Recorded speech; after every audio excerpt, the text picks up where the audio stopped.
BetOnline takes care of all of your gambling needs this NFL postseason. If you want to place a wager on the Pro Bowl coming up this weekend, the big game, Super Bowl 57 between the Chiefs and the Eagles, head to betonline.ag today. Use your promo code Bleav. That's BLEAV. You can see that on your screen right now, and you'll receive a 50% welcome bonus on your first deposit. BetOnline, where the game starts. Welcome to the Bleav in Steelers show on the Bleav Network. I'm your host, Mark Bergin, flying solo today. My co-host, Ike Taylor, off at the Senior Bowl scouting on behalf of the Pittsburgh Steelers. But the matchup for Super Bowl 57 is set. Eagles and Chiefs. We'll give you a couple impressions I have early on from the Super Bowl 57 matchup, and then we'll break down both the AFC Championship and NFC Championship games. Both number one seeds. Shows you the importance of getting that first round bye week. Remember when the NFL moved to 7 teams per conference, that only the one seed gets that bye week. And to me, it shows how important that is, and then the importance of home field advantage. Both the Eagles and Chiefs number one seeds. And there's going to be a lot of storylines we talk about here in the coming weeks, because remember, you've got that week off. It's going to be 2 weeks away from the Super Bowl, now 13 days away as I record here on this Monday. Mahomes versus Hurts, the two quarterback matchups. I think that's going to get a lot of storylines. Andy Reid against his former team.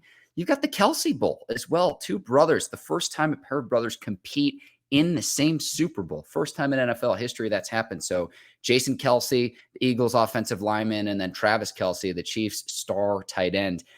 A.J. Brown as well. I don't think he gets his due as a true alpha, as a number one receiver in this league. I think that'll be a storyline of why don't we talk about this guy more as a number one receiver in this league, maybe the very best, and he has the opportunity to show that during Super Bowl 57. And then to me, it's like the Eagles had a very easy path to get to the Super Bowl, beating their division rival in the Giants, but then the 49ers, who had Brock Purdry as a rookie quarterback, a great storyline, was 7-0 as a starter going into this game. But then Purdry gets knocked out. Josh Jackson goes into the game. Your fourth string quarterback, considering both Jimmy G and Trey Lance have their own respective season-ending injuries. So then when Jackson gets knocked out, Purdry, who's already injured, has to go back into the game. Eagles, I think, had a pretty easy path to the Super Bowl. And again, that shows you the importance of getting the number one seed. And both teams are number one seeds heading into Super Bowl 57. This line has finally settled after it opened up. It fluctuated quite a bit. The Eagles right now are a 2-point favorite. And right now, if I had to pick right now, I would probably pick the Eagles to win Super Bowl 57 because of the multitude of ways that they can beat you in a football game. And that's the reason I like the Eagles to beat the 49ers in the NFC Championship game, because any style of play the Eagles can play. I think they've got a great offensive line, 3 Pro Bowl players along the offensive line, and then up front defensively, those boys are scary at the line of scrimmage. So that's the reason I like the Eagles going into this weekend. Even though the 49ers have a stacked team, you could say, hey, maybe they're a quarterback away, but with Brock Purdry, I think he would be your week 1 starter for the 2023 season. All right, let's go to the AFC Championship game. I'm going to break down the Chiefs escaping the win against the Bengals. And there's brutal officiating, no doubt. The Chiefs improved to 1-3 against Joe Burrow, but it was the penalty against Joseph Ossai on Patrick Mahomes, and that unnecessary roughness penalty puts the Chiefs in field goal range, and Harrison Butker knocks through a 45-yard field goal to put it away 23-20. And it's really a shame because Ossai played a great game up until that point, but it's clear, and I've seen some people on Twitter saying, oh, the referees can't make that call in that scenario. Patrick Mahomes not just has one, but both feet out of bounds, and the rules are the rules, and you got to protect quarterbacks in this league. I know the officiating was brutal. You might say, well, look at all these other plays that happened where you could have called the same thing on penalties against of players hitting Joe Burrow, but that wasn't the case. I thought Chris Jones, to me, was the big storyline in this game. And it finally came to fruition, where last week it was the Bengals are without 3 of their starting offensive linemen, and can the Bills take advantage? Well, the Chiefs took advantage on Sunday in the AFC Championship game, led by a guy named Chris Jones, wreaking havoc, causing pressure, and getting after Joe Burrow when it counted. And the Chiefs able to put it away. It was the 5th time that the Chiefs have played an AFC Championship game at Arrowhead Stadium, the 5th consecutive game. So it's like if we're playing an AFC Championship game in recent memory, it's like the Kansas City Chiefs Invitational, if you ask me in all seriousness. But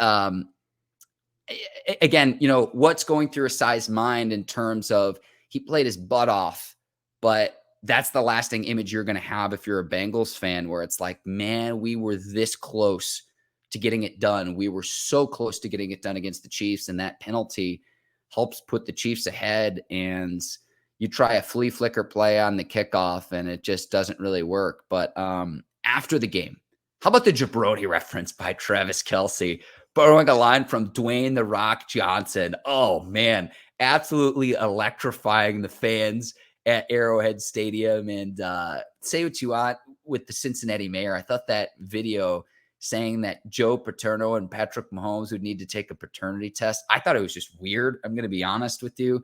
I get that going into this game, Burrow had bragging rights against the Chiefs, but Travis Kelce getting the last laugh, and it was absolutely spectacular after the game. And I know that the Bengals in the second half really said, hey, Travis Kelce's not going to be the guy that beats us. Someone else on this Chiefs offense will, because Kelce's been a terrific pass catcher for the Chiefs this season. Former Steelers receiver Juju Smith-Schuster going to his first Super Bowl. So it's like, what advice you'd give to him? I'm happy for Juju. And it's, the reality of the situation is, as even if he had stayed in Pittsburgh on a team-friendly deal, there was no way the Steelers were going to contend and go to a Super Bowl. Now he has that opportunity on the table to where he's going to be competing for a Super Bowl title, and that's pretty incredible. Great weekend for the Chiefs and everything too, and they escaped Cincinnati. All right, let's go to the NFC Championship game. Eagles blow out the 49ers, and the moment Brock Purdry went down, it was going to be an uphill battle even with Purdy out there.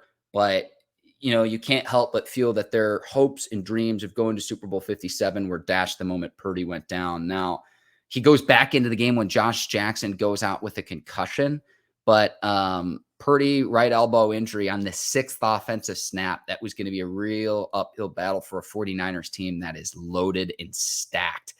We'll see what happens. And the 49ers are hoping that the UCL injury that Purdy underwent isn't going to require surgery, meaning it would be about a 6-week recovery time. The Eagles, 4 rushing touchdowns. So this goes back to, they can run the ball, they can play smash mouth, they can do play action, they can get the ball out to A.J. Brown and Devonta Smith. Like they can beat you in so many different ways. And this, to me, was just on display yet again. Now, when they play the Chiefs in the Super Bowl, it's like, is it going to be a more competitive game for all 60 minutes of the game? Because it really hasn't been close for the Eagles so far. It really hasn't, because of how dominant that they've been. But it's like, are they really that dominant, or is it their opponents in the Giants and the 49ers team with a 7th-round rookie quarterback and then a 4th-string quarterback that they beat?